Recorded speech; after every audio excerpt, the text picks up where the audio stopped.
নমস্কার, আমি শ্রেষ্ঠা। আর আজকে আমরা কোথায় চলেছি বলুন তো? এই কাদাময় রাস্তা দিয়ে। রাস্তাটা কিন্তু খুবই বাজে।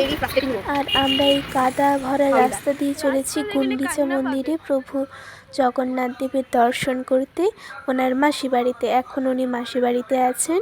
তো মাসি বাড়িতে যতদিন আছেন ততদিন কিন্তু নতুন নতুন এক একটা বেশে উনি ভক্তদের দর্শন দেবেন। আমরা কিন্তু হরিণ সিনেমা হলের যে কাঁচা রাস্তাটা দেখলেন ওটা দিয়ে বাম দিকে মেকে গেলাম, দিয়ে এই ফাঁকা রাস্তাটা এলো। আর এই মেলাটা কোথায় বসে এর লোকেশনটা আপনাদের দিয়ে দিচ্ছি। মেদিনীপুরের গুন্ডিচা মন্দির হচ্ছে যে নতুন বাজার হয়ে যে রাস্তাটা যাচ্ছে সোজা ধর্মার দিকে ক্ষুদিরাম পার্ক হয়ে, সেই রাস্তার দিকেই কিন্তু যাচ্ছে। মানে বড় বাজার থেকে জগন্নাথ মন্দির হয়ে বাম দিকে যে সোজা রাস্তা, ওখানেই আপনারা দেখতে পেয়ে যাবেন রামকৃষ্ণ মিশনের সামনে হয়ে যে রাস্তাটা যাচ্ছে।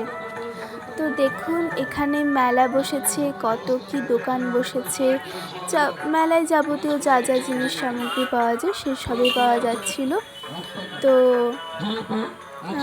আমি আপনাদের দেখিয়ে দিচ্ছি কি কি পাওয়া যাচ্ছে বা এর দৃশ্য কেমন ছিল।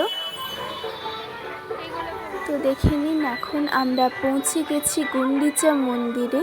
এবার আমরা মন্দিরের ভেতর প্রবেশ করব আর করে নেব প্রভু জগন্নাথের দর্শন। আজকে দেখা যাক প্রভু কোন বেশে দর্শন দেবেন আমাদের।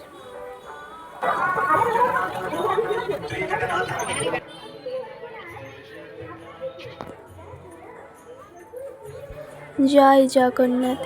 তো দেখে নিন, আজকে ছিল প্রভুর রাম রাজা বেশ।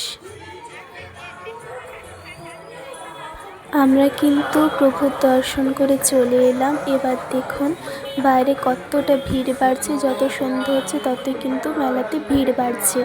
এবার আমরা বাড়ি চলে যাব। তো আপনাদের সকলকে অনেক ধন্যবাদ।